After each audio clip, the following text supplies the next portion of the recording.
Hello, good morning everyone. Myself Manoj Kumar, residence नी division Kota. Last lecture में हमने किसके बारे में पढ़ा था? Coordination compound. किसके लिए? वैलेंस बैंड थ्योरी के लिए। अब वैलेंस बैंड थ्योरी को हमने अच्छे से देखा था, उसके ऊपर कुछ क्वेश्चन लगाए थे और उसके बारे में क्या पढ़ा था बेटा हमने? उसकी लिमिटेशन। तो लिमिटेशन क्या क्या थी भैया? एक तो हाइब्रिडाइजेशन बताने में किसकी हेल्प ली थी? क्रिस्टल फील्ड थ्योरी की। ठीक है। स्ट्रॉन्ग लिगेंड वीक लिगेंड को आइडेंटिफाइड करने में किसकी हेल्प ली थी? Sir crystal field ligand, crystal field theory की। ठीक है। तो ये कुछ आइडेंटिफाइड वो नहीं कर पाया था। मैग्नेटिक मोमेंट का बिहेवियर नहीं बताया कि कैसे होगा, पैरा होगा कि डाया होगा। तो ये सारी चीजें हमने उसमें डिस्कस की थी। कुछ एक क्वेश्चन किए थे, ठीक है, कुछ एक तो क्या काफी क्वेश्चन किए थे।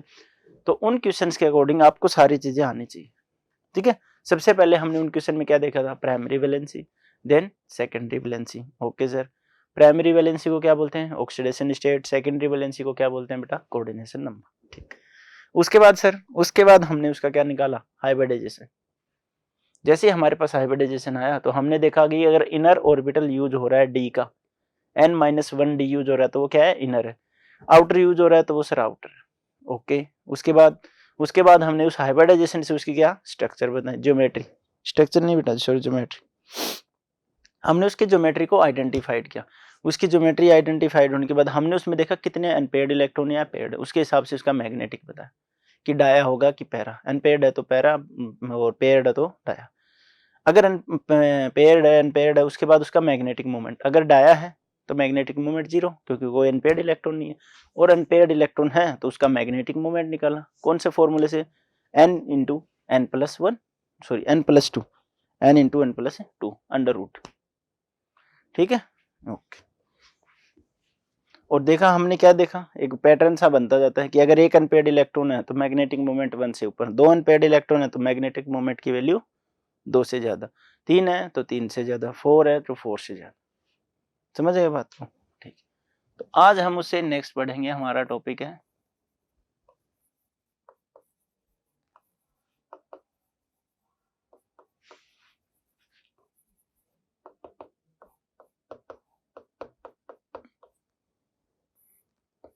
Crystal field theory.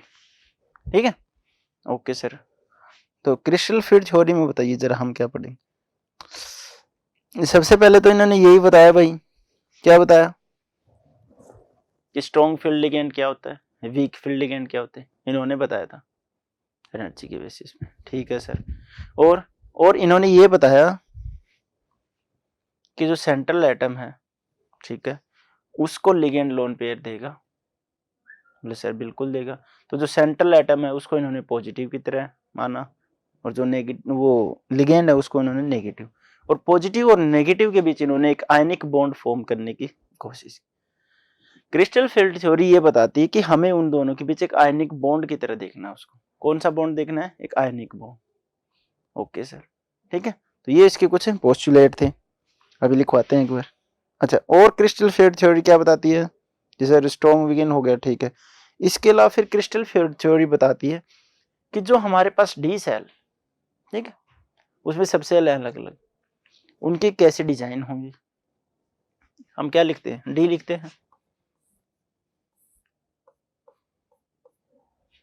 ठीक है, ये डी है सर। लेकिन डी में भी ऑप्शन होते हैं, डी एक्स वाई होता है, डी वाई जेड होता है, डी जेड एक्स होता है, D X square minus Y square होता है, एंड डी जेड स्क्वायर। किसने बताया? Sir crystal field. इनकी क्या स्ट्रक्चर होगी, ये कैसे काम करेंगे? टेट्राहेड्रल, स्क्वायर प्लेनर और ऑक्टाहेड्रल के लिए ये एनर्जी बैरियर होगा। ये स्प्लिट हो जाएंगे। क्या हो जाएंगे बेटा? स्प्लिट, बीच में से टूट जाएंगे। एक बार हो सकता है कि दो ऊपर आ जाए, एक बार हो सकता है तीन ऊपर, या फिर उल्टा भी हो जाए, 3 डब्बे ऊपर 2 डब्बे नीचे। ठीक है, ये सब किसने बताया? अरे बाप रे, सॉरी भाई, ये सब किसने बताया?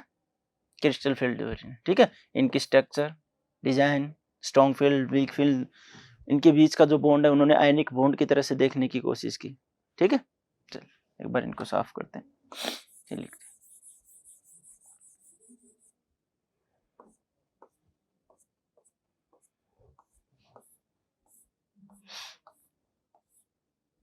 ठीक। अब क्रिस्टल फील्ड थ्योरी क्या कहती है कि जो सेंट्रल मेटल एटम है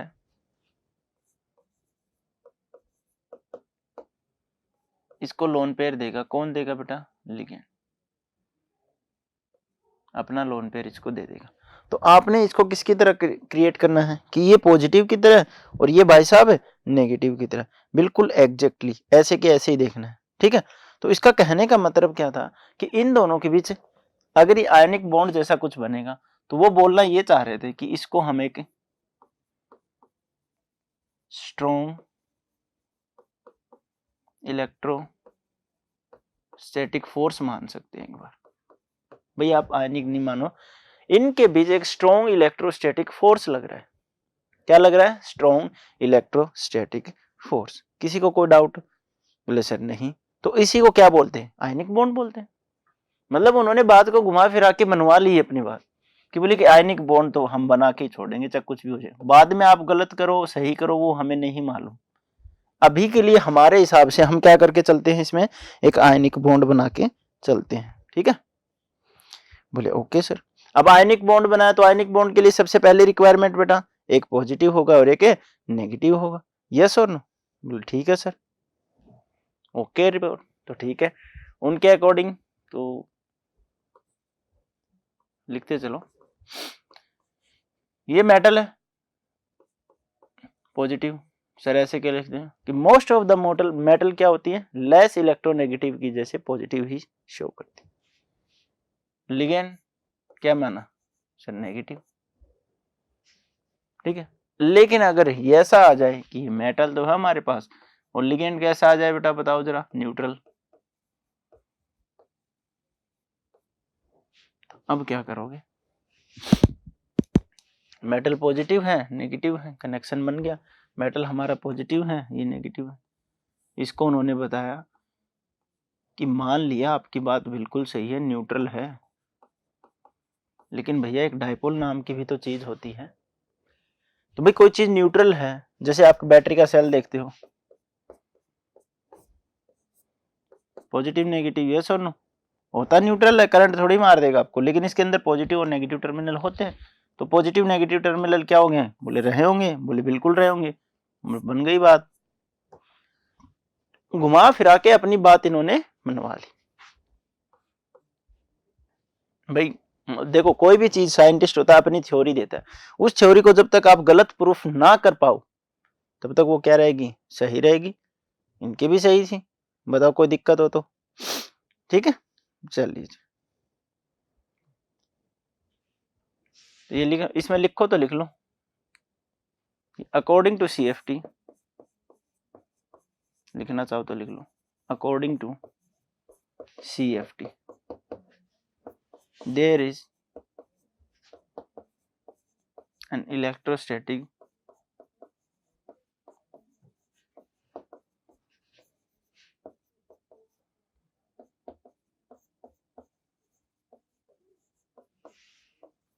present between, according to CFT there is an electrostatic force is present between central metal atom and ligand।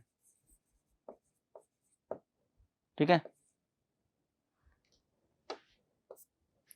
Bracket में लिख सकते हो लाइक आयनिक बॉन्ड। अब आयनिक बॉन्ड है, ठीक है, एक कैटायन की तरह काम करेगा। Metal act as cation and ligand act as anion। बस एक बार ये लिख लो भाई। इनके अकॉर्डिंग क्या हुआ इन्होंने बोला कि मेटल को हम कैटायन मान के चलेंगे, इलेक्ट्रोस्टैटिक फोर्स लगा दो या अट्रैक्शन बोल दो। ठीक है, एक को क्या मानेंगे? एनायन, एक को क्या मानेंगे? कैटायन। ठीक है, लिख लो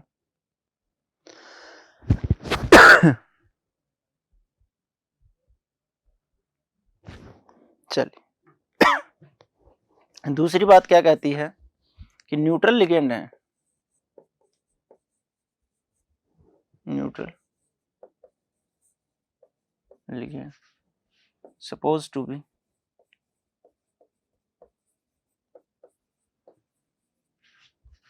डाइपोल। अब इन्होंने न्यूट्रल लिगेंड को बोल दिया डाइपोल। न्यूट्रल लिगेंड को क्या बोला बेटा कि डाइपोल, कि सर ये डाइपोल की तरह बिहेव करे। हमें कोई मतलब नहीं है कैसे बिहेव करेंगे, लेकिन ये डाइपोल होगा। आपको मानना है आप मानो, नहीं मानना आप नहीं मानो। जब तक आप गलत प्रूफ नहीं कर पाओगे, एग्जाम्पल नहीं दे पाओगे, हम नहीं मान। ये दो लिखे, ठीक है। तो पहला इन्होंने जो रिलेशन बताया लिगेंड और सेंट्रल मेटल एटम का, वो हो गया, ठीक है, हमारा रिलेशन हो गया कंप्लीट। अब बात करते हैं कि ये 5 थे, डी में कितने हैं बेटा 5। अब पांचों को किस हिसाब से इन्होंने बांटा, कैसे एक्सियल बनाया, किसको नॉन एक्सियल बनाया, वो सब हमको पढ़ना। चलिए नेक्स्ट देखते हैं। इससे नेक्स्ट क्या कहते हैं, उन्होंने बोला कि सारे दिखने में सेम है लेकिन है नहीं भैया।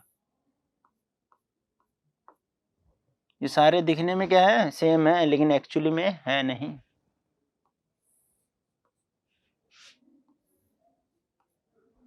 ठीक है, इनमें इलेक्ट्रॉन लिखो तो लिख लो, चाहे रहने दो, इलेक्ट्रॉन को तो रहने ही दो आप। ठीक है, इलेक्ट्रॉन लिख के क्या करोगे। डी सबसे अलग है, ठीक है। तो इन्होंने इनको बांटा, एक को नाम दिया इन्होंने T2G, एक को दिया स्मॉल ई जी। एग्जाम्पल नहीं है ये, EX होता है एग्जाम्पल, ठीक है। और बोला कि ये नॉन एक्सियल है। बोले ओके सर, तो वो एक्सियल है भाई, ठीक है सर। अब बताइए जरा, बोले भाई कुछ तो करते हैं इनमें। ये क्या है, नॉन एक्सियल, और वो क्या है बेटा, एक्सियल। अब देखो, बोला कि नॉन एक्सियल में कौन कौन से होंगे, एक्सियल में कौन कौन से होंगे, डिफाइन कैसे करोगे। बोले हम बताते हैं, आप DXY ले लो, ठीक है सर।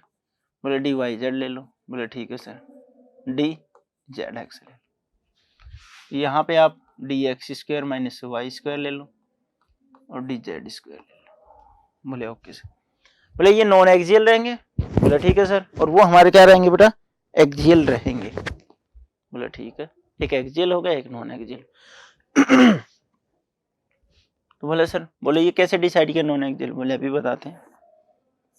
ये हमारा कोई प्लेन है जिसके अंदर एक एक्स एक्सेस है और एक वाई एक्सेस है और एक जेड बाहर की तरफ है। जेड किसकी तरफ है, बाहर की। अब जेड का यहाँ पे कोई यूटिलाइज नहीं हो पाता है क्योंकि दो है, ये रहा एक्स वाई, ये किसके बीच आ जाते हैं, एक प्लेन में होते हैं। क्या होते हैं बेटा, एक ही प्लेन में होते हैं, ठीक है। अब जब हमने इसकी स्ट्रक्चर देखी तो उन्होंने बताया कि एक तो यहाँ पे होगा और एक यहाँ पे।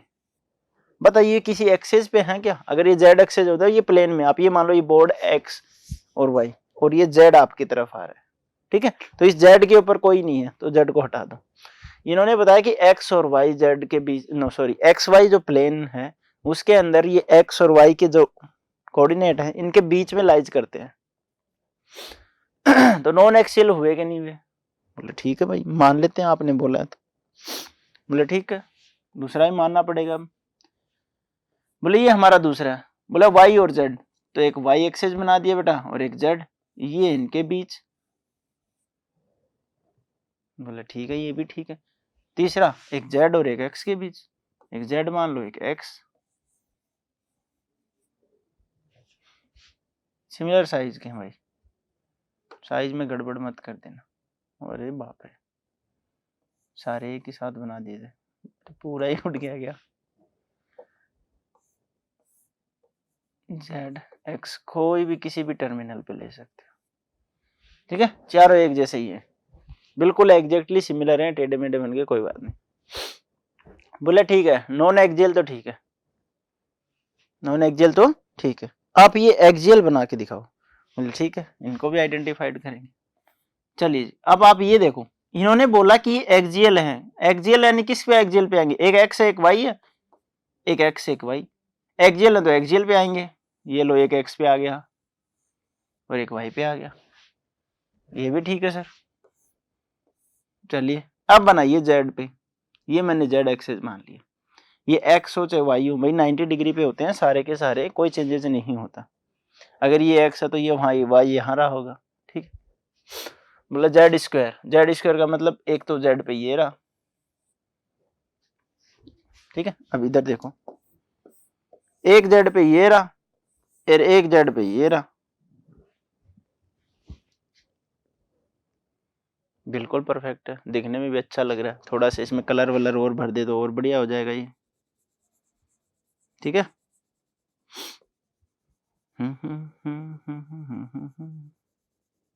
ये लो जी सर, एकदम क्लासिक लुक लग रहा है, पर ऐसा होता नहीं है, ऐसा नहीं होता है। तो चलिए देखिए आप कैसा होगा। ये मान लो ये बन गया, ये हमारा जेड एक्सिस है, ठीक है सर, ठीक है। आप ऐसे ही इमेजिन करो, ये इसके ऊपर एक और ये इसके एक नीचे एक, ठीक है। एक ऊपर बलून लगा दो ऐसा और एक नीचे बलून। अब ऐसा ही एक और बलून आएगा क्या? अरे आएगा क्या? नहीं आ पाएगा। तो सर क्या होगा? तो एक न एक, दोनों में से एक क्या होगा? श्रिंक होगा। दोनों में से एक ना एक क्या होगा बेटा? श्रिंक होगा, इस ओवरलैपिंग की वजह से, और श्रिंक हो जाएगा तो उसका साइज क्या हो जाएगा? चेंज। तो यानी यहाँ पे दूसरा आने की कोशिश तो यही करेगा, लेकिन बेचारा आ नहीं पाएगा। तो देखो इसकी स्ट्रक्चर ऐसे कुछ लिखी होती है, ठीक है, ओके।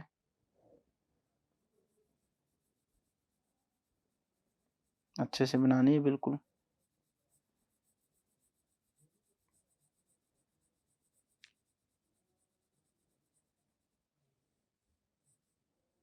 ऐसे ट्यूब शेप 3D में।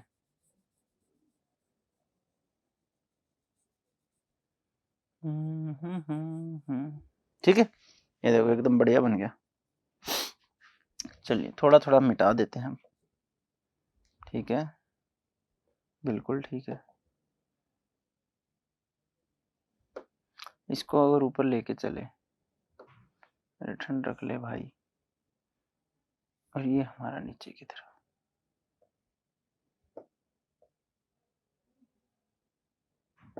क्या हो रहा है भाई बार बार, ठीक है।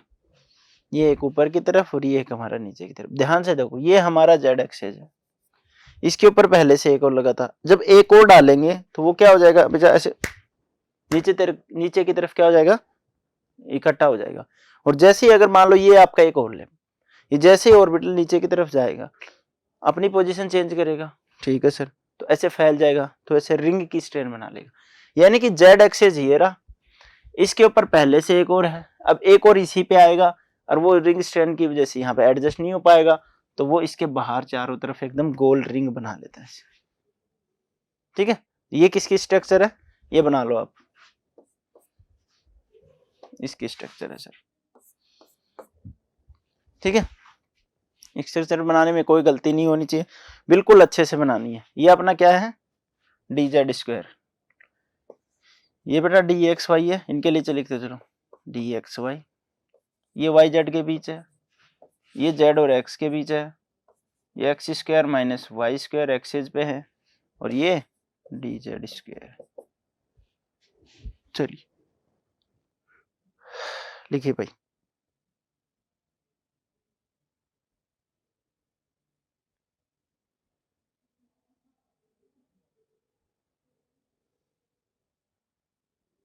लिख लिया।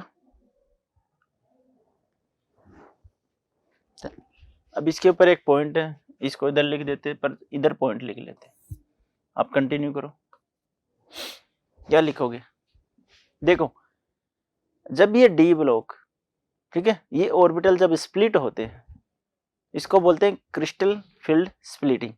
क्या बोलते हैं? Crystal field splitting. स्प्लिट हो गए? बोले जी सर।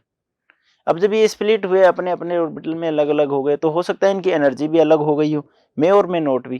भाई दोनों केस हो सकते हैं। एक बार तो हम मान के चलते हैं कि क्रिस्टल फील्ड अलग अलग हो गया, तो इनकी एनर्जी भी अलग अलग हो गई। अब एनर्जी अलग हो गई तो क्या इनकी एनर्जी में डिफरेंस नहीं आएगा? वो डिफरेंस किसकी वजह से है? पहले क्रिस्टल फील्ड स्प्लिट हुआ, अब क्रिस्टल फील्ड स्प्लिटिंग एनर्जी हुआ। बताओ हुआ क्यों हुआ? जी सर बिल्कुल हुआ, ठीक है। चलिए लिखो, लिख लिया, चलो।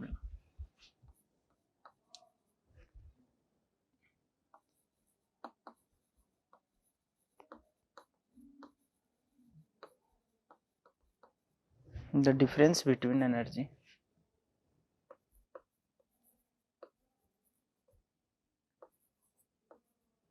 ठीक है, the difference between energy due to लिख लो, due to difference between energy d orbital splits in, किसमें स्प्लिट हुआ बेटा, T2G and EG is called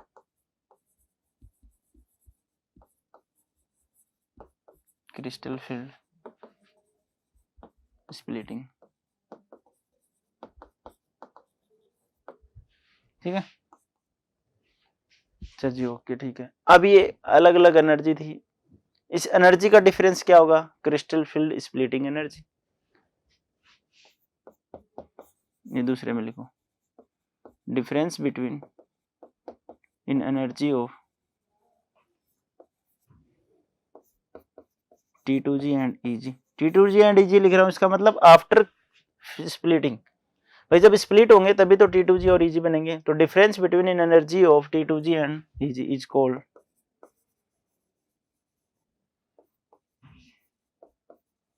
crystal field splitting energy. ठीक है, तो लिखो एक बार, crystal field splitting energy, note down करो फटाफट।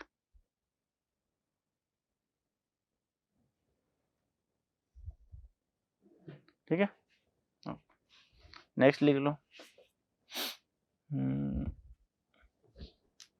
बस ये लास्ट यही मान लो, according to CFT ligand are of two type। पहला कौन सा,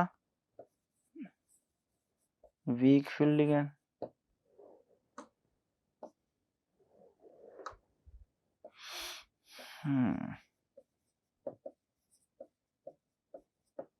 दूसरा कौन सा, स्ट्रॉन्ग फील्ड लिगैंड।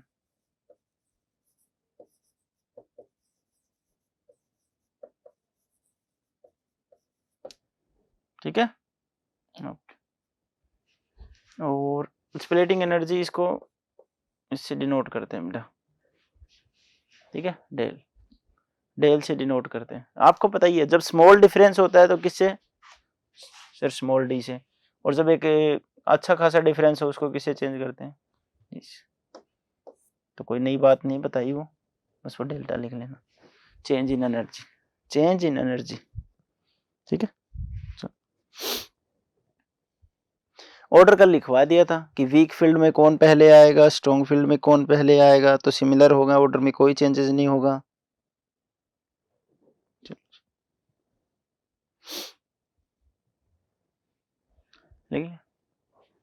ओके, तो मैं फिर से एक्सप्लेन करता। क्रिस्टल फील्ड थ्योरी हमारी क्या कहती है कि सेंट्रल मेटल एटम, ठीक है सर, और लिगेंड, इन दोनों के बीच जब भी क्या बनेगा, आपका बॉन्ड बनेगा, वो आयनिक जैसा होगा, क्योंकि इनके बीच स्ट्रॉन्ग इलेक्ट्रोस्टैटिक अट्रैक्शन प्रेजेंट है। ये बोला किसने, CFT ने। बोला ठीक है, आपकी बात मान लेते हैं, और इसी अट्रैक्शन की वजह से हमें कैटायन सॉरी लिगेंड और सेंट्रल मेटल एटम में डिफरेंशिएट करना होगा, एक पॉजिटिव की तरह एक नेगेटिव बिहेव करेगा, एक कैटायन एक एनायन की तरह।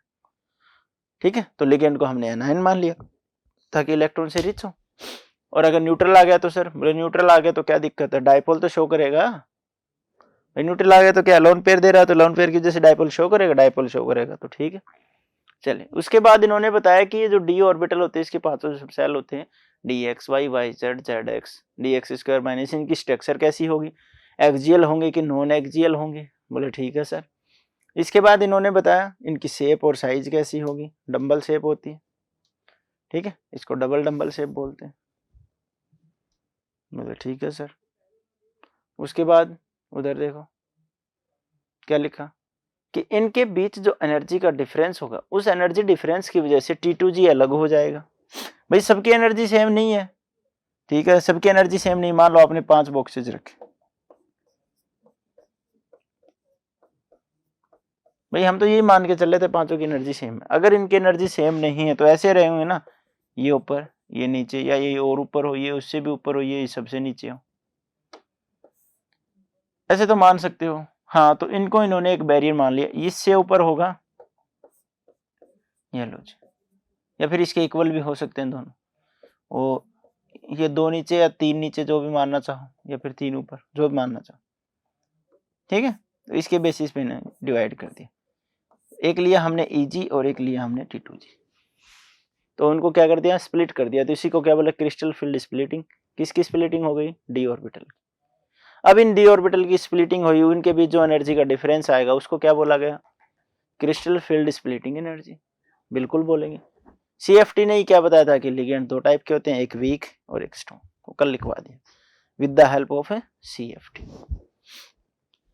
चलिए, अब CFT अगर वीक और स्ट्रॉन्ग नहीं बताता तो क्या वैलेंस बॉन्ड थ्योरी पेयरिंग और इनर पेयरिंग को जस्टिफाई कर पाती, नहीं कर पाती। और अगर उसको जस्टिफाई नहीं कर पाती तो हमें नहीं पता चलता हाइब्रिडाइजेशन कैसे निकालते। भाई किसी में तो क्या हो रहा है, पेयरिंग हो रही है, किसी में नहीं हो रही। मैं आपको ये बता दूं कि किसी में पेयरिंग होगी, किसी में नहीं होगी। आप पूछ रहे हो सर क्यों होगी क्यों नहीं होगी, आपने कोई रीजन तो बताया नहीं, तो मैं हाइब्रिडाइजेशन कैसे से निकालूं। मान लो मेरा नेक्स्ट क्वेश्चन आ गया, उसमें CN दे रखा है, आपको लगता है कि ये पेयरिंग नहीं करेगा, किसी बच्चे को लगता है कि लग गया, तो उसका सही आ गया। वहीं अगर H2O दे रखा है तो आपको लगा कि ये पेयरिंग नहीं करेगा, उस बच्चे को फिर लग गया कि भाई ये पेयरिंग करेगा, अब की बार उसका गलत हो गया। हाइब्रिडाइजेशन क्या हो गया, गलत हो गया। किसने जस्टिफाइड किया, CFT ने। तो CFT की हेल्प की वजह से वीक लिगेंड स्ट्रॉन्ग लिगेंड पता चला, और इसी की बेसिस पे क्या करना है आपने, हाइब्रिडाइजेशन निकालनी। चलिए नेक्स्ट लिखते हैं, crystal field energy in octahedral. किसमें बेटा, इन ऑक्टाहेड्रल, ठीक है। चलिए देखिए,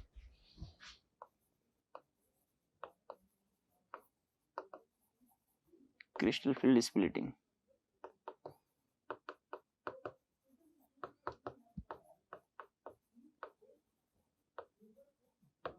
चलिए अब देखो जो स्प्लिटिंग पढ़ेंगे हम, वो हम पढ़ेंगे ऑक्टाहेड्रल के लिए, टेट्राहेड्रल के लिए, और छोटी मोटी देखेंगे तो स्क्वायर प्लेनर के लिए। कि सर बाकियों के लिए क्यों नहीं देखोगे, क्योंकि हमारे सिलेबस में बेटा यही है, हमारे सिलेबस में क्या है, बस यही है, ठीक है। हो सकता है कि आगे कुछ हो, या हो सकता है कि ना हो, या इन फ्यूचर आ जाए, पर हमारे सिलेबस में यही है, और अभी तक ये 3 ही है, तो आपको बस यही पढ़नी है।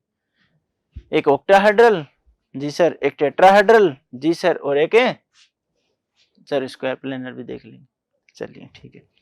ऑक्टाहेड्रल का क्या मतलब होता है, कितने बॉन्ड सर, 6 कोऑर्डिनेट बॉन्ड, ठीक है भाई, लिख लिया मैंने 6 कोऑर्डिनेट बॉन्ड। क्या यूज होगा, डी ऑर्बिटल यूज होगा, ठीक।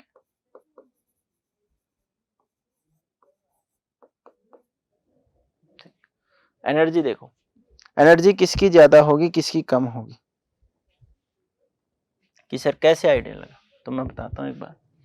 एनर्जी जो है, जब इसको स्प्लिटिंग हुई,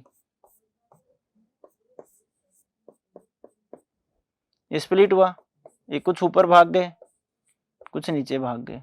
ऊपर कितने गए, 2। हमने देखा कि 2 वाले को हम क्या बोलते हैं, Eg, यानी कि ये कौन कौन से थे, dx² - y², और एक था dz²। जब एक्सपेरिमेंट किया गया तो ये रिजल्ट सामने आया। जब रिजल्ट सामने आया तो हमने इसको ऊपर जाते हुए देखा, किसके केस में, ऑक्टाहेड्रल के केस में। ऑब्वियस सी बात है, लोअर एनर्जी हायर एनर्जी, तो energy of Eg is greater than energy of T2G। बताओ कोई डाउट हो तो। जब हमने इसको स्प्लिट करवाया तो हमने देखा कि Eg ऑर्बिटल ऊपर चले गए as compare to T2G, energy ज्यादा होगी कि नहीं होगी, ठीक है। चलिए इसको ऑर्बिटल लिखो भाई, Eg orbital energy barrier is greater than T2G orbital.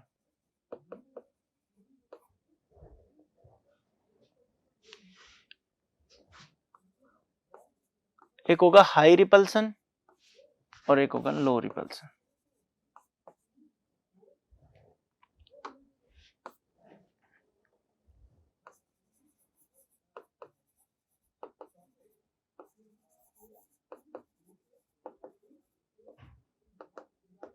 ये आपको बताना, हाई रिपल्सन किस में होगा, लो रिपल्सन किस में होगा। हाई किस में होगा बेटा, जिसकी एनर्जी ज्यादा उसमें हाई, लो बच गए भाई X Y, Y Z, Z X. ठीक है, तो समझने वाली बात है। एनर्जी ज्यादा कैसे पता लगी कि सर जब स्प्लिटिंग हुई तो ये ऊपर चले गए, ये नीचे चले गए, एनर्जी ज्यादा हो गई, इसमें क्या डाउट था। चलिए लिख रहे थे ना, चलो अब स्प्लिटिंग बनाते हैं। 1 2 3 4, ये क्या हमारा सर डी ऑर्बिटल। ठीक है जी सर, ये हमारा स्प्लिट हुआ।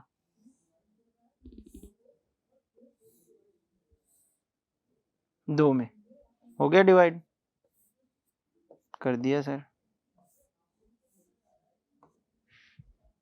ठीक है, कौन कौन सा है, D X square minus Y square comma D Z square. इसको पहले लिख लो चाहे इसको बाद में लिख लो, इसको डी जेड स्क्वायर मान लो, कोई दिक्कत वाली बात नहीं। ऐसे इसको भी डी एक्स वाई है, डी वाई जेड है, डी जेड एक्स, किसी को उल्टा सुल्टा मान।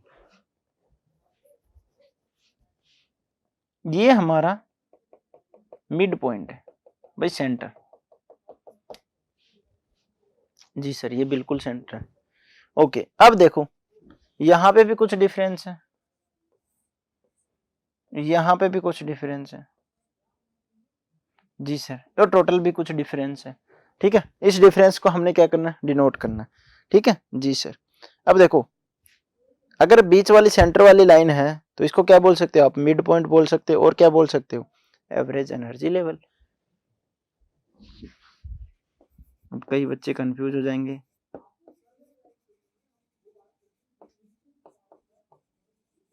चलिए अब इससे समझे। इसकी एनर्जी क्या थी बेटा, ज्यादा, इनकी एनर्जी क्या थी, कम, हमने इनको एक ही जगह लिखा। ठीक है, आप ये बताइए हमारे पास दो बच्चे हैं जिनके नंबर आए 90 एंड 90, और हमारे पास तीन बच्चे हैं जिनके नंबर आए हैं 60 60 60। जब आप इनको इकट्ठा बिठाओगे, 60 वाले को एनर्जी बैरियर नीचे है, 90 वालों का ऊपर है, तो बताओ कहाँ आएंगे, इससे ऊपर चले जाएंगे या इससे ही ऊपर जाएंगे या यहाँ पे आ जाएंगे। एवरेज का मतलब हो गया इन सभी की एनर्जी को जोड़ दो, कितने थे 5, तो 5 से डिवाइड कर दो, तो 180 180 कितना 360 डिवाइडेड बाई 5, 35, एक बच गया 2। अब इसकी एनर्जी कितनी हो गई 72। 90 नंबर बच्चे आए गए, 90 नंबर आए थे 60, तो हम ये बोल सकते हैं हर बच्चे के औसत 72 नंबर 60 से ऊपर, तो इसको क्या बोला हमने, एवरेज। तो जब हम ये हायर एनर्जी ये लोअर एनर्जी दोनों मिक्स होंगी, एक हायर है एक लोअर है, तो लोअर वाले से तो ऊपर ही जाएंगे बेटा, और हायर वाले से कम, क्योंकि इनकी एक्जेक्टली बराबर नहीं है, तो कहीं मिड में लाइन करता है, इसलिए इसको बोला जाता है एवरेज एनर्जी लेवल। समझ में आई बात। एक एक चीज को समझना है, एक बार समझ लिया आपने टेट्राहेड्रल के लिए, फिर ऑक्टाहेड्रल बिल्कुल हलवा लगेगा, 1 सेकंड में उड़ा देंगे उसको, 1 सेकंड तो नहीं लगाएंगे भाई, 1 मिनट में उड़ा देंगे। चलिए अब बात करते हैं डी एक्स स्क्वायर, और यहां तक कुछ ना कुछ एनर्जी बैरियर है। जी सर है, हमारे पास एनर्जी बैरियर है, बताइए क्या करें। इसके डिफरेंस को हम बोलते हैं 3 divided by 5।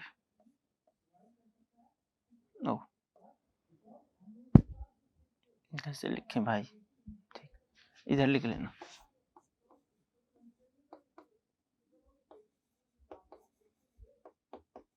Difference in energy,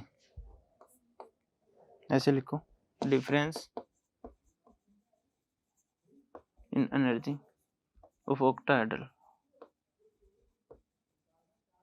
ये सबसे बड़ी चीज है।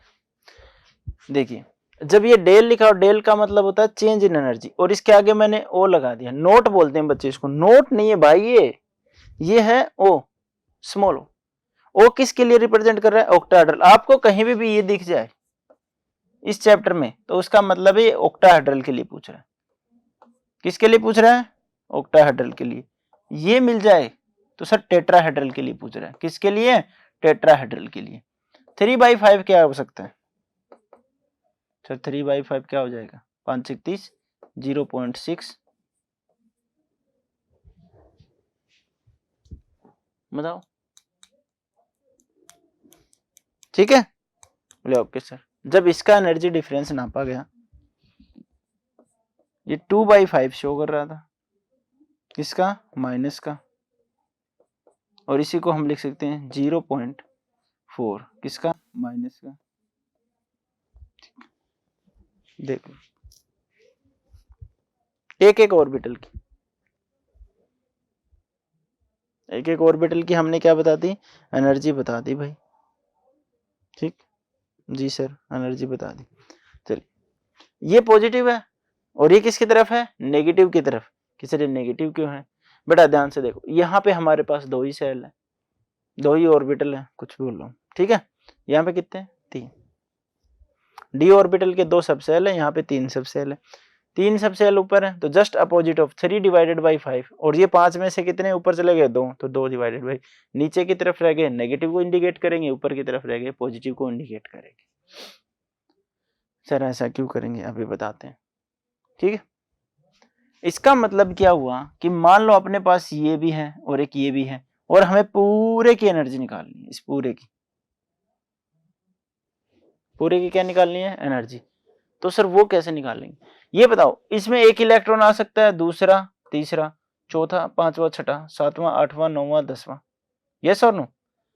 अब इसका मतलब है 0.6 इंटू एन से मल्टीप्लाई कर दे, जितने नंबर ऑफ इलेक्ट्रॉन यहाँ पे होंगे, ऐसे ही इसको मल्टीप्लाई कर दे एन नंबर ऑफ इलेक्ट्रॉन से। तो जरा एक बार करके देखो, मान लेता हूं मैं ऊपर कितने इलेक्ट्रॉन है? 0.6 है, किसके लिए? एक के लिए। कितने इलेक्ट्रॉन है सर? 4 से मल्टीप्लाई कर। दूसरे पे आ जाओ, ये रहा, इसको भी मैं मल्टीप्लाई कर देता हूं। क्या मल्टीप्लाई किया मैंने? कि 0.4 थे, इंटू क्या कर दिया? 6, दोनों की वैल्यू 2.4, 2.4, एक प्लस और एक माइनस, जब इसको ऐड करोगे तो एनर्जी की वैल्यू 0। एनर्जी की वैल्यू कितनी बेटा? 0। अब आप ये बताओ, इसका मतलब इन दोनों की कैलकुलेशन से जो इसकी डी ऑर्बिटल की एनर्जी निकली वो क्या निकली? 0। तो हम यही तो चाहते हैं हमेशा, कोई भी सेल हो, कोई भी सब सेल हो, ऑर्बिटल हो, एटम हो, एलिमेंट, वो अपने लोवेस्ट एनर्जी में रहेगा। इससे पता चला ये किस पे आया बेटा? 0 पे। अगर ये 0 है, इससे ऊपर क्या रहा होगा सर? पॉजिटिव, और इससे नीचे क्या रहा होगा सर? नेगेटिव। अगर इन दोनों में सारे इलेक्ट्रॉन फिल करके हम निकालें तो इस पूरे डी ऑर्बिटल की वैल्यू एनर्जी कितनी आती है? 0। और उस 0 को हम क्या बोलेंगे? Average energy level. और अगर 0 से हम ऊपर जाएंगे तो क्या हो जाएगा? पॉजिटिव, और नीचे आएंगे तो negative. That's why this is negative and upper one will be taken as positive. बताओ भाई, कोई डाउट हो तो? इतना लिख लिया, ठीक है, लिख लो। Difference in energy of octahedral, इसको जरूर याद रखना। जब भी हम किसकी बात करेंगे? ऑक्टाहेड्रल की, ईजी हमेशा ऊपर जाएगा। कौन से ऑर्बिटल है सर? ईजी। और ये कौन से ऑर्बिटल है सर? T2G। ईजी ऊपर, T2G नीचे। दोनों का एनर्जी डिफरेंस, एक का 0.6 पॉजिटिव के लिए, ऊपर वाले के लिए, नीचे रहेगा तो उसका -0.4। ठीक है जी सर। एवरेज एनर्जी लेवल को क्या बोलेंगे? एट 0। ठीक है, 0। चल बताइए, यहां तक किसी को कोई डाउट हो तो? ठीक है, इतना लिख लिया, ठीक है। अब इसको मिटा देता हूं मैं। एनर्जी किसकी ज्यादा होगी? ऊपर वाले की। ईजी ऑर्बिटल होगा, ईजी में क्या होगा? हाई रिपल्सन होगा। लोअर रिपल्सन किस में होगा? नीचे वाले में। अब इसको एक बार हटा देते हैं, ठीक है। अब बात करते हैं पेयरिंग एनर्जी, इसी में कंटिन्यूसली लिखना है।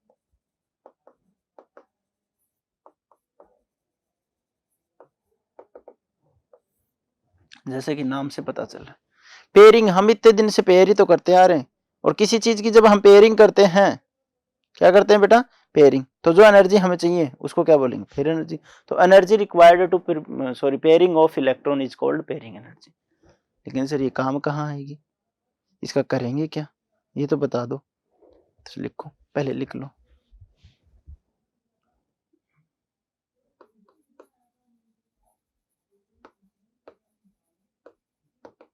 Energy required for pairing of electron, बस इतना ही लिख लो, is called as pairing energy फलाना डिमका, छोड़ो, ये इलेक्ट्रॉन है, इसकी तो पूरी स्पेलिंग लिख देते हैं भाई।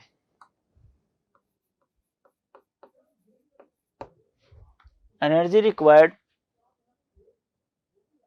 For pairing of electron is called pairing energy. Pairing energy काम आएगी भैया, पेयरिंग एनर्जी क्या आएगी बेटा, काम आएगी, ठीक है। अब समझाते हैं आपको इसका रीजन। लिखो स्ट्रॉन्ग फील्ड लिगेंड,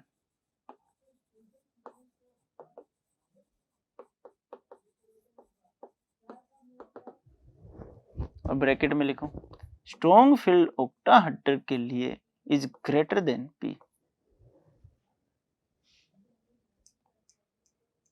इसलिए उनको क्या बोला जाता है, स्ट्रॉन्ग फील्ड। पेयरिंग एनर्जी से इनकी एनर्जी क्या होगी, ज्यादा, तो this is called as a, क्या हो जाएगा, स्ट्रॉन्ग फील्ड, और इसी की वजह से क्या होगी, पेयरिंग। तो क्या लिखोगे बताओ जरा, due to presence of, due to presence of strong field ligand, electron pair. Electron pair क्यों होते हैं, इस वजह से होते हैं। वीक फील्ड के लिए क्या लिखोगे,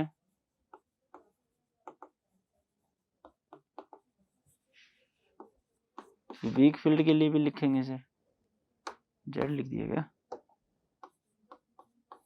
ठीक है सर,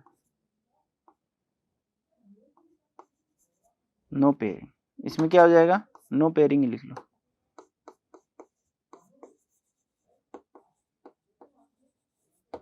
इसमें सर कोई पेयरिंग नहीं होगी। इसलिए स्ट्रॉन्ग फील्ड जब भी आएगा आपकी पेयरिंग अवेलेबल होगी, क्योंकि पेयर एनर्जी से ज्यादा होती है कि नहीं होती, ठीक है, इसमें नहीं होती। तो ये सब हमने किससे सीखा, क्रिस्टल फील्ड स्प्लिटिंग एनर्जी से, क्रिस्टल फील्ड स्प्लिटिंग एनर्जी, ठीक है, ओके सर। अब हमने क्रिस्टल फील्ड थ्योरी तो देख ली, क्रिस्टल स्प्लिटिंग एनर्जी,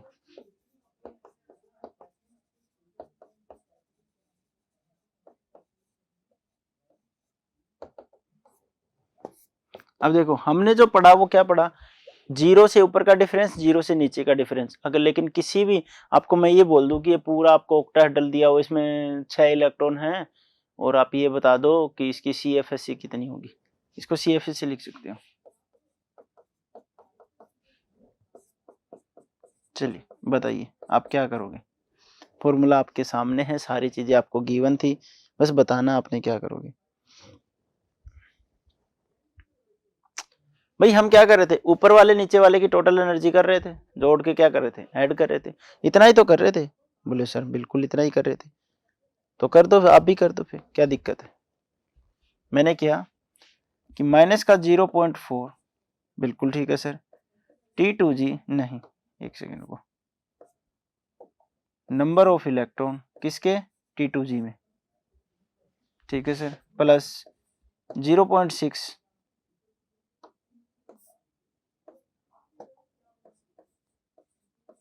प्लस 0.6 जी sir, number of EG electron, ठीक है सर, डेल्टा।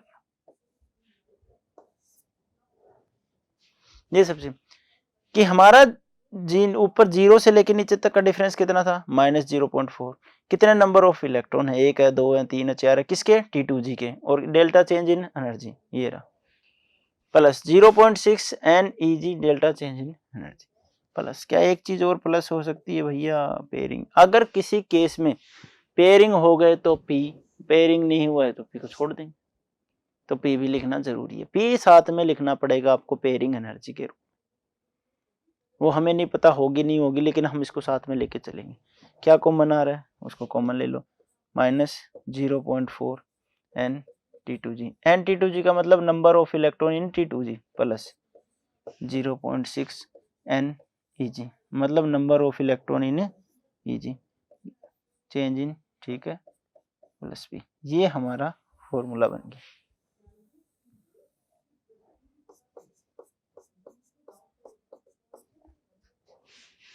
आपको ये फॉर्मूला हमेशा ध्यान में रखना है, ठीक है। चलिए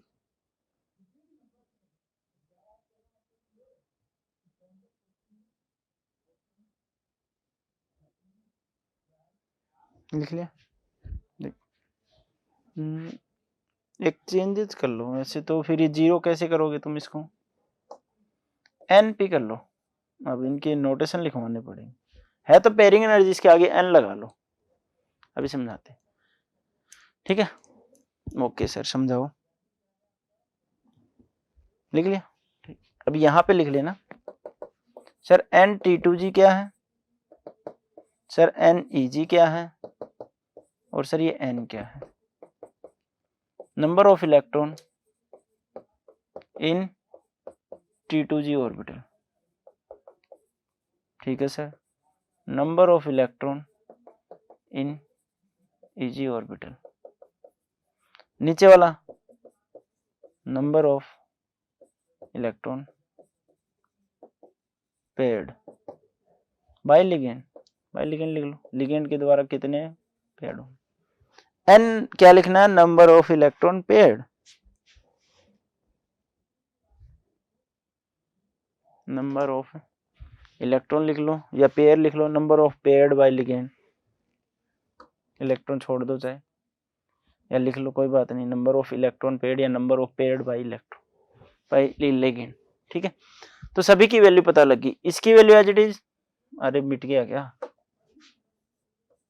इसकी वैल्यू में कोई चेंजेस नहीं, ये वहां से देख लिया हमने, जीरो से क्यों लिखते हैं, नंबर ऑफ इलेक्ट्रॉन ईजी में कितने हैं, T2G में कितने हैं, किससे मल्टीप्लाई, डेल्टा एन से, एन की वैल्यू रखते जाओ अगर कोई स्ट्रॉन्ग फील्ड है, ठीक है। अभी एग्जाम्पल करेंगे, सारी चीजें क्लियर हो जाएंगी, क्या करते हैं अभी एग्जाम्पल करेंगे और सारी चीजें क्लियर होती चली जाएंगी। चलिए लिख लिया इतना, अब मैं एक चीज लिखता हूं, आप ये बता देना, ऑक्टाहेड्रल के लिए बना रहा हूं, ठीक है।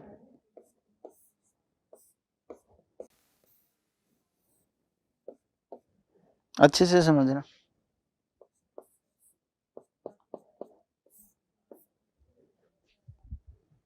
जी सर अब बताओ क्या समझा रहा हूं, नीचे की तरफ 3 है, ऊपर की तरफ क्या है 2 है, तो पहला इलेक्ट्रॉन आएगा लोअर एनर्जी में जाएगा कि नहीं भाग के, दूसरा इलेक्ट्रॉन इसी में चला जाएगा, ऐसे कभी बिहेव नहीं करते, दूसरा तीसरा, जी सर। अब बताइए चौथा इलेक्ट्रॉन कहां जाएगा, ये सबसे बड़ी इंपॉर्टेंट बात है कि सर चौथा इलेक्ट्रॉन यहां पे भी जाए ऐसा, ये 5वां, ये 6वां, फिर ये 7वां, फिर ये 8वां, फिर ये 9वां, फिर ये 10वां, ठीक है। मान लेते हैं इसको, यहीं पे लिख लो, मैं मान लेता हूं कि ये तीनों क्या हो गए, लोअर एनर्जी वाले, और ये दोनों हायर एनर्जी वाले, क्योंकि फिल करने में हम पहले नंबर से फिल करते हैं, तो पहले वाले को क्या मान लिया, लोअर इन एनर्जी, ठीक है। बोले ओके सर, ये ईजी है हमारे पास, ये T2G है हमारे पास, जी सर ओके। तो अब क्या करें सर, चलिए देखते हैं, हम कुछ तो करेंगे भाई, इतना लिख लिया सर, जी सर हो गया इतना। अब बताइए मैंने ये इलेक्ट्रॉन इसमें फिल कैसे किया, 1 2 3, फोर्थ इलेक्ट्रॉन आपके हिसाब से यहाँ आना चाहिए, पर आपने इसमें पहले भरा, ये कौन डिसाइड करेगा कि इसमें आना चाहिए या बाद में इसमें आना चाहिए, ये करेगा लिगेंड। बताइए जरा, अगर स्ट्रॉन्ग फील्ड लिगेंड है तो पहले क्या होगा, पेयरिंग होगी, तो पहले ये तीनों भरे जाएंगे T2G। मान लो आपके पास 6 इलेक्ट्रॉन और स्ट्रॉन्ग फील्ड लिगेंड है, तो इनको भरो पहले, ये खाली रहेंगे। और अगर आपके पास वीक फील्ड लिगेंड है तो 1 2 3 4 5 देन अगेन 6 7 8 9 10, इस चीज का हमेशा ध्यान रखना, पेयरिंग आपको ऐसे करनी है लेकिन दिखेगी ऐसे, ठीक है। अब मैं आपको ये डब्बे नहीं बनाऊंगा, तो कैसे लिखेंगे हम, ऐसे ही लिखेंगे, बनाते जाएंगे। चलिए सबसे पहला बनाइए D3,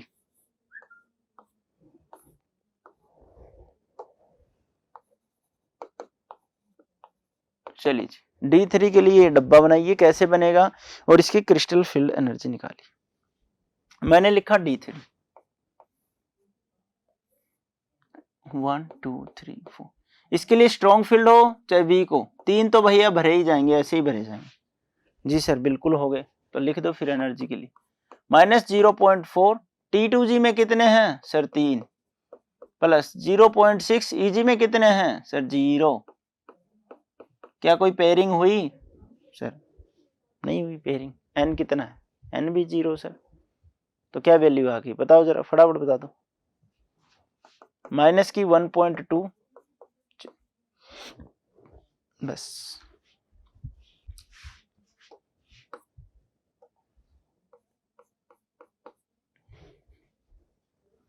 ठीक है, समझ में आई बात? पक्का? ठीक, चलिए अब अपन करेंगे D4 और D4 के दोनों केस करने हैं आपको। फटाफट CFSC बताओ, ये क्या थी? CFSC D4 दोनों केस करने, मैं यहाँ पे लिख देता हूँ D4। एक केस यहाँ पे करो, दूसरा केस यहाँ पे करो। यहाँ पे करोगे सर D4 लिख लिया हमने। बताओ पहले वीक फील्ड लिगेंड है तो पहला दूसरा तीसरा चौथा। सर ये स्ट्रॉन्ग फील्ड लिगेंड ले लिया हमने, तो पहला दूसरा तीसरा चौथा। चलो उड़ा दो, फटाफट उड़ा दो, ऐसे खटाक से आंसर आना चाहिए। क्या लिखा सर? वही -0.4 इंटू कितने इलेक्ट्रॉन T2G में सर 3, तो 3 से मल्टीप्लाई प्लस 0.6 इंटू सर 1। क्या कोई पेयरिंग हुई? अरे जी बिल्कुल नहीं हुई जी। बस बताओ कितना आ गया? 4 3 12, 12 में से 6 गए 6, माइनस का 0.6। ये लो जी। नीचे वाले में बताओ जरा कि सर नीचे वाले में हो गया -0.4 into 4 plus 0.6 into 0 change in ये और पेयरिंग। अब आपको पेयरिंग बतानी है कितनी होगी, बस इसको आप सोल्व कर लो। 4 चौक 16 तो -1.6 0। चलिए कुछ तो पेयरिंग हुई होगी बेटा। कितने इलेक्ट्रॉन पेयर हुए? 1 2 3 4 5 6 7 8 9 बताओ जरा। सर 1 तो 1। ये क्या है? CFSC। किसकी CFSC बेटा? D4 की। ये भी किसकी है सर? D4 की। लेकिन केस दोनों अलग अलग, ठीक है? अलग अलग केस में क्या हो जाएगी? अलग अलग हो जाएगी। चलिए D5 का करके दिखाइए, पर D5 का आप खुद करना, ठीक है? कुछ और करवाते हैं आपको। D6 D8 D6 करो आप। चलिए दोनों केस करने हो गया? क्या बात है। अरे पॉज करके ट्राई कर लिया करो भाई। मैंने क्या लिखा सर? D6। चलिए तो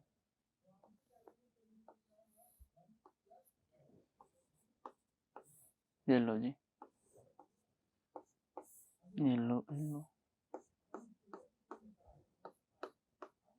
ठीक है सर 1 2 3 4 5 6 किसके केस में? वीक फील्ड लिगेंड के केस में। क्या कोई पेयरिंग हुई? नहीं, तो P वाली वैल्यू तो 0 हो गई। यहाँ पे क्या आ जाएगा बताओ जरा? Sir -0.4 into T2G 1 2 3 4 6 plus 0.6 into EG कितने सर 2 प्लस पेयरिंग 0 P। बताओ कितना बचा? 4 चौक 16 6 दूनी 12 0.4 किसका सर? माइनस का। ये क्या है? CFSC। किसकी सर? D6 की। चलिए 1 2 3 4 5 6 1 2 3 एंड 4 5 6 पहले ही क्या होगी बेटा? पेयरिंग होगी सर। तो बताओ जरा क्या होगा? -0.4 into 6 plus 0.6 into sir 0 change in energy plus pairing. कितनी पेयरिंग सर? 3 1 2 3 कितनी? 6 चौक 24 माइनस का 2.4 प्लस 3 पेयरिंग। ये इसकी CFSC। बताओ कोई डाउट? ऐसा एक भी क्वेश्चन बता दो जो आप नहीं कर पाओगे। सारे क्वेश्चन करवा देंगे बेटा, यही करवा देंगे, ठीक है। चलिए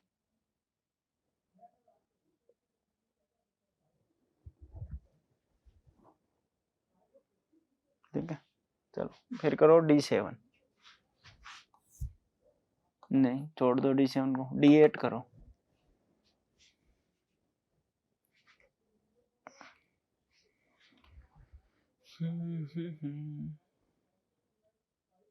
हो गया नहीं,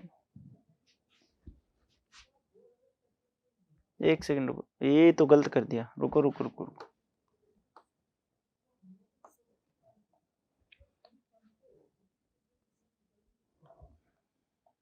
गड़बड़ कर दी भैया। चलिए इधर देखो एक बार, ध्यान से देखो, हमारे पास इलेक्ट्रॉन कितने थे, आपको ऐसे फिल करने, स्ट्रॉन्ग फिल, हाँ ये गड़बड़ कर दी मैंने, पहले इलेक्ट्रॉन ऐसे ही फील्ड है भाई। हमने क्या किया, 4 इलेक्ट्रॉन T2G में रखे, 2 इलेक्ट्रॉन किस में रखे, EG में। हमारे सब स्ट्रॉन्ग फील्ड आया, इसको उठा के कहां पटका, यहाँ पे, इसको उठा के सर यहाँ पे, ये दोनों क्या हो गए सर खाली, यस और नो, यस और नो। पेयरिंग कितनी हुई, एक तो ये और एक ही, 2 ही पेयरिंग हुई भाई, और अपन ने 3 कर दी, इसको हटाओ, गड़बड़ कर दी। आपको क्या देखनी है, पेयरिंग, तभी मैं सोचू 3 जल्दी नहीं आ गया।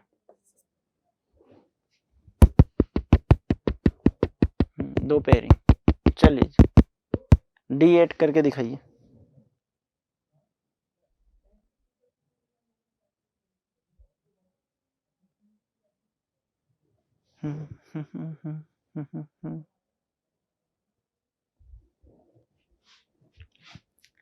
सोच में पड़ जाते हैं भाई। 1 2 3 4, 1 2 3 4 5 6 7 8, 2 इलेक्ट्रॉन बच गए। 1 2 3 4 5 6 7 8, ठीक है जी सर, बिल्कुल ठीक है।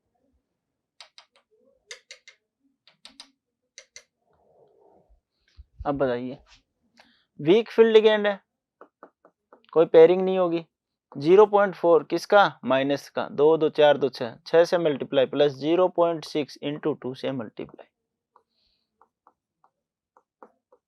कोई पेयरिंग नहीं जी। आप ये मान के चलो वीक फील्ड के लिए 0, 6 चौक 24 12, क्या बच गया बेटा, माइनस का 1.2, ठीक है। नीचे वाले में आ जाओ सर, 0.4 इंटू 2 2 2 6 प्लस 0.6 इंटू 2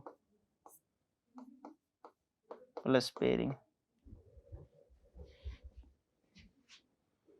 क्या स्ट्रॉन्ग फील्ड के लिए पेयरिंग होगी सर, बिल्कुल होगी। ये देखने वाली बात है, बड़ी इंटरेस्टिंग बात है भाई।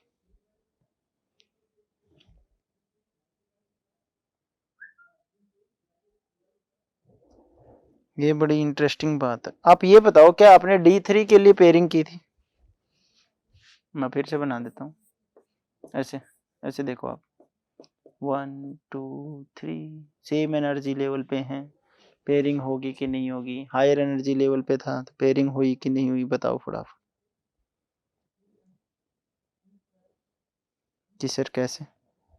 अब ये बताओ, क्या ये दोनों इलेक्ट्रॉन सेम एनर्जी लेवल पे हैं कि नहीं, बोले सर बिल्कुल है, तो ये यहाँ से उठ के यहाँ चला गया, एनर्जी तो सेम ही है। पेयरिंग में एनर्जी कहाँ काम आई ये बताओ, पेयरिंग का मतलब होता है EG के इलेक्ट्रॉन हट के कहाँ चले जाएं, नीचे की तरफ, ठीक है। EG के इलेक्ट्रॉन कहाँ चले जाएं बेटा, नीचे की तरफ।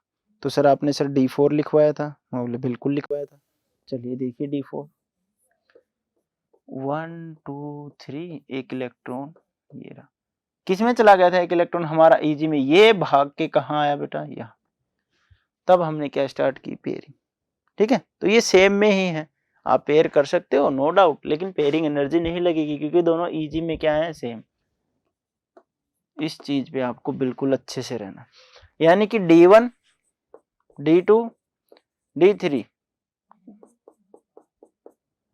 क्या समझे, बिल्कुल सही समझे सर। चलिए उसके बाद D6, D6 कहाँ गया? ये रहा। अरे इसमें नहीं भरे क्या? ये पेयरिंग हो गई, हटा दिए थे क्या D6 वाले?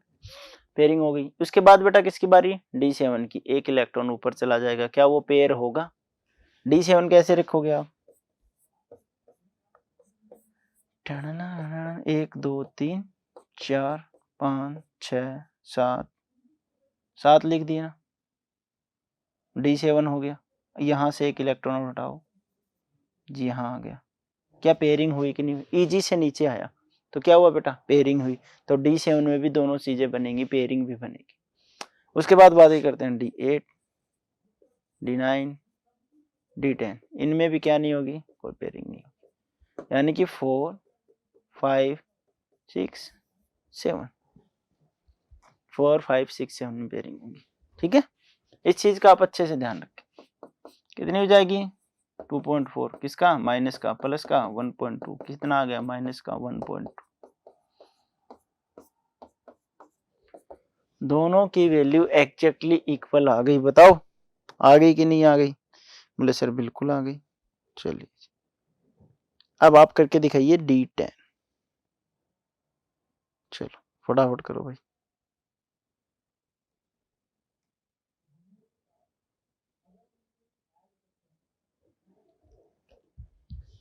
D10 D9 भी कर लो, चाहे कोई पेयरिंग नहीं होगी, चाहे स्ट्रॉन्ग फील्ड हो चाहे ना हो। और D10 में भी कोई पेयरिंग नहीं होगी। और जब पेयरिंग नहीं होगी तो क्या? बता दो, सीधी सी बात है। आप डायरेक्ट कर सकते हो, ऐसे तो ऊपर नीचे बांटने की जरूरत नहीं है। D9 और D10, D10 बताए ना, D10 बताओ, 9 को अब घर पे करना ट्राई। क्या आएगी? कि सर 0 कैसे लिख दी?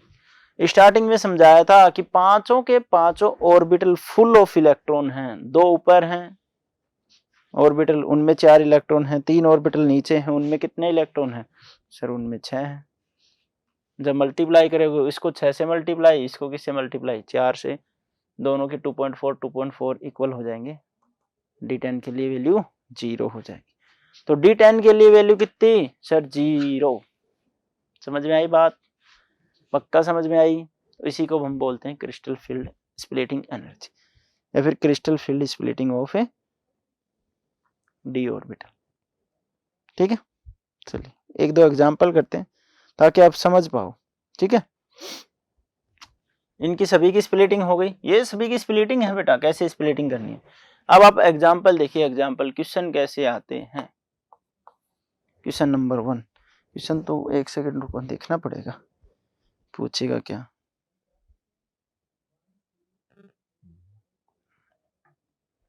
हाँ ये पूछ रहा है, क्वेश्चन में गिवन है write down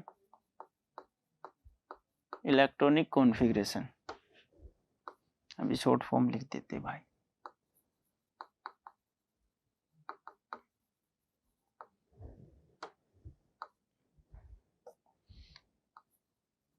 electronic configuration in terms of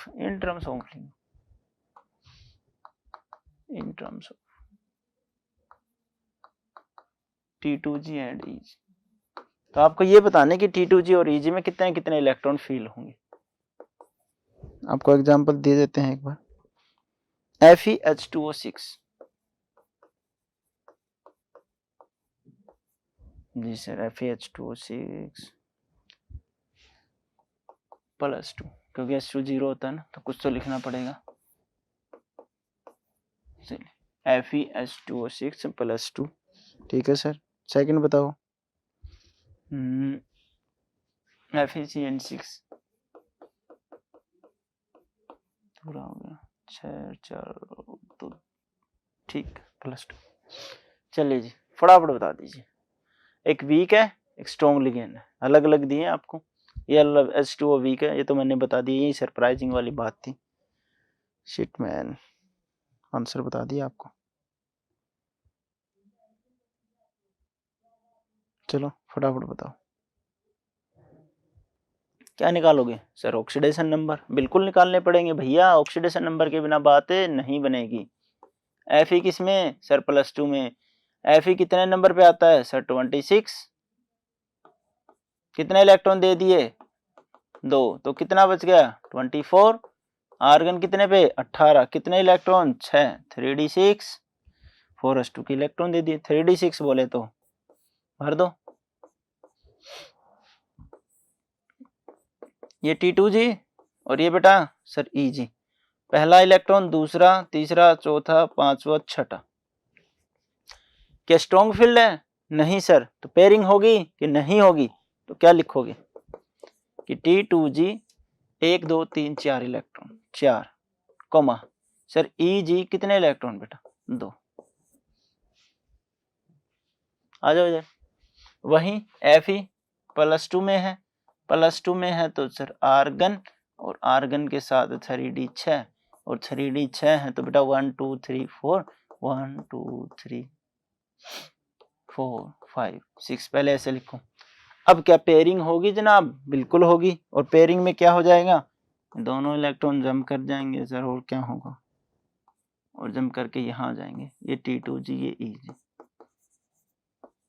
चलिए बताइए कि सर जो T2G है उसके पास आ गए सारे इलेक्ट्रॉन, कोमा, और जो Eg है उसके पास रह गया 0, नील बटे सन्नाटा।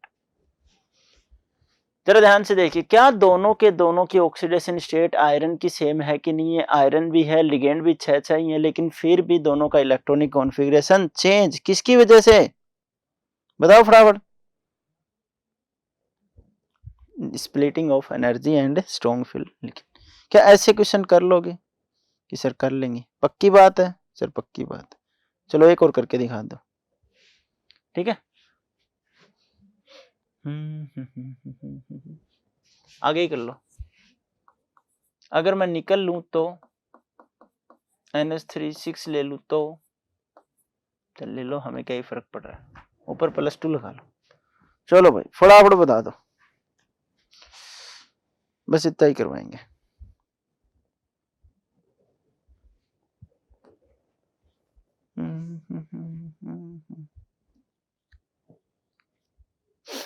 हो गया।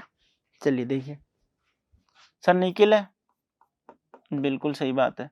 किस ऑक्सीडेशन स्टेट में है? सर +2 में है। आर्गन कितने नंबर पे आता है? सर 27 नंबर पे, ठीक है। 27 में से 2 इलेक्ट्रॉन गए, कितने बच गए?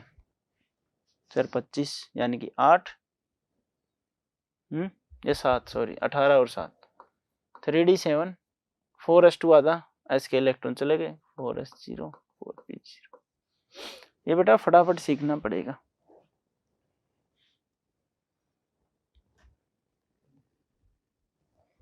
ठीक है, सीख लोगे पक्का। इलेक्ट्रॉनिक कॉन्फ़िगरेशन में अभी भी दिक्कत आती है, बताओ क्या करें। कितना हो गया? 3d7। चलिए जी 3d7 के लिए बताइए क्या करते थे सर? क्या करना, क्या 1 2 3 4 5। NH3 अमोनिया कैसा है? वीक है कि स्ट्रॉन्ग है? फटाफट बताओ। सर अमोनिया स्ट्रॉन्ग है, तो लिख दो 1 2 3 4 5 6 7। अब ये सरप्राइजिंग वाली बात, ये T2G है, ये Eg है, ये एक इलेक्ट्रॉन जम करके अंदर भाग जाएगा सर जी, भगा दो तो बेटा, भाग गया, बिल्कुल भाग गया सर। और ये क्या रह गया सर? खाली लिख दिया क्या यहाँ पे? ठीक है सर, ये खाली हो गया। बताइए जरा कि सर T2G है उसमें 2 4 6 और कोमा Eg जो है उसमें सर 1 इलेक्ट्रॉन। टोटल इलेक्ट्रॉन 7 है, लेकिन T2G में सारे भर चुके हैं। भर चुके हैं कि नहीं सर? बिल्कुल भर चुके हैं। That's it. चलिए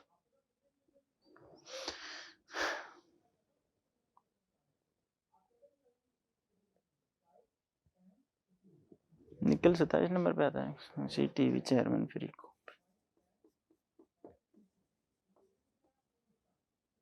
28 नंबर पे आता है भाई। गलत हो गया क्वेश्चन, आप लोगों को बता रहा था, मेरे से गलत हो गया। 27 नहीं सॉरी बेटा 28 पे आता है। 28 का मतलब 1 इलेक्ट्रॉन और, ठीक है। 28 का मतलब 1 इलेक्ट्रॉन और, पहले 1 2 3 4 5 6 7 8 पेयरिंग होगी। ओहो बड़ा अच्छा क्वेश्चन बन गया तो। ठीक है, चला बताइए, अगर 3D 8 है हमारे पास, जी सर 3D 8 है हमारे पास, तो क्या करेंगे बताओ? क्या इसको मैं पेयर कर दूं? आपकी बात मान लेते सर, मैं इसको पेयर कर देता हूं। देखो ये लफड़ा है, इसलिए कई बार पेयरिंग, ये लो पेयरिंग कर दी, लेकिन ईजी में इलेक्ट्रॉन अभी भी कितने ही है? 2 ही है।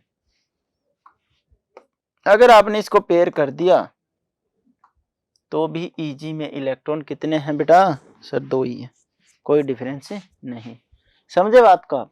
ठीक, तो बस ऐसे क्वेश्चन बनाने हैं आपको एक बार, इतना ही काफी रहेगा आज के लेक्चर में। तो आज के लेक्चर में हमने क्या पढ़ा सर? CFT के बारे में। उसने क्या बताया? स्ट्रॉन्ग फील्ड, वीक फील्ड कैसे काम करेंगे, स्प्लिटिंग कैसे करेंगे, डी ऑर्बिटल को कैसे स्प्लिट करेंगे, किसके लिए? ऑक्टाहेड्रल के लिए। ध्यान से देखो, किसके लिए बेटा? ऑक्टाहेड्रल के लिए। ठीक है, ऊपर नीचे, Eg ऊपर T2G नीचे। Eg का मतलब 2 ऑर्बिटल 2 सबसेल, और T2G का मतलब 3। ठीक है, पेयरिंग होगी, स्ट्रॉन्ग फील्ड होंगे तो वीक फील्ड होगा, तो पेयरिंग नहीं होगी। एनर्जी आपको निकालने के लिए फॉर्मूला बता दिया। ये सारी की सारी चीजें कहाँ हैं बेटा? Crystal field. नेक्स्ट हम किसको देखेंगे सर? टेट्राहेड्रल को देखेंगे। किसके लिए बेटा? टेट्राहेड्रल और एक स्क्वायर प्लेन।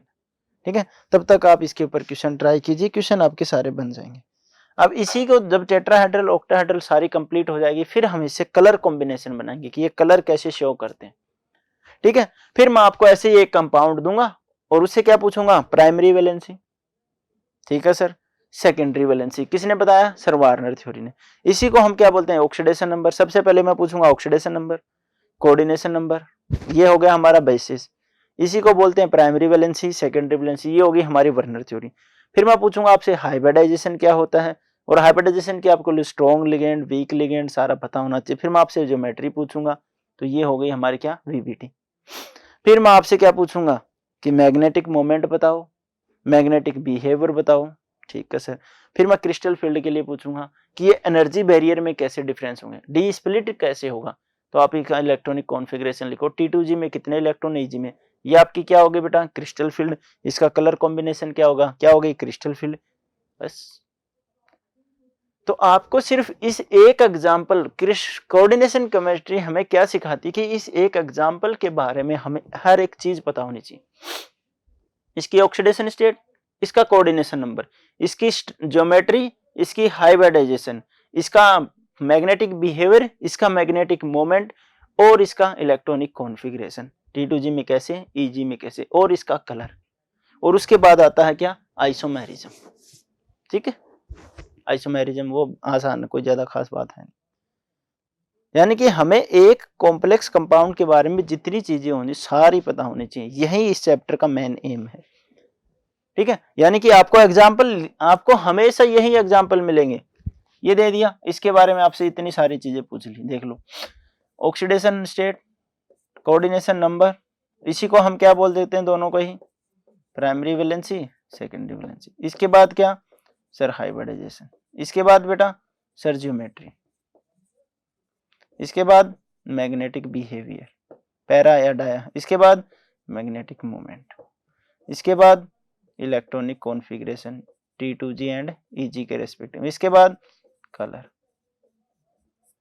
बताओ, ये सारी की सारी चीजें इनसे पता चलेंगी। ये भी आ जाएगा स्ट्रॉन्ग फील्ड लिगेंड है कि वीक फील्ड है। इसी में क्या आ जाएगा? इनर ऑर्बिटल है या आउटर ऑर्बिटल है, लो स्पिन है या हायर स्पिन है। ये सारी की सारी एक ही चीज पे चलती है।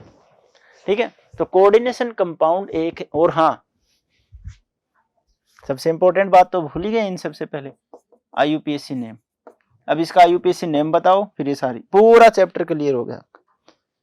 यही हमारा क्या है बेटा? कोऑर्डिनेशन का। सारी की सारी थ्योरीज एक लाइन में रखो, वो सिर्फ उस कोऑर्डिनेशन जो कॉम्प्लेक्स आपके पास, उसके बारे में सारी चीजें थ्योरी मिलके बता पाती। तो समझ में आई बात? ठीक, तो क्वेश्चन कीजिए, क्वेश्चन आपसे बनेंगे। ठीक है, तो नेक्स्ट लेक्चर में मिलते हैं। Thank you.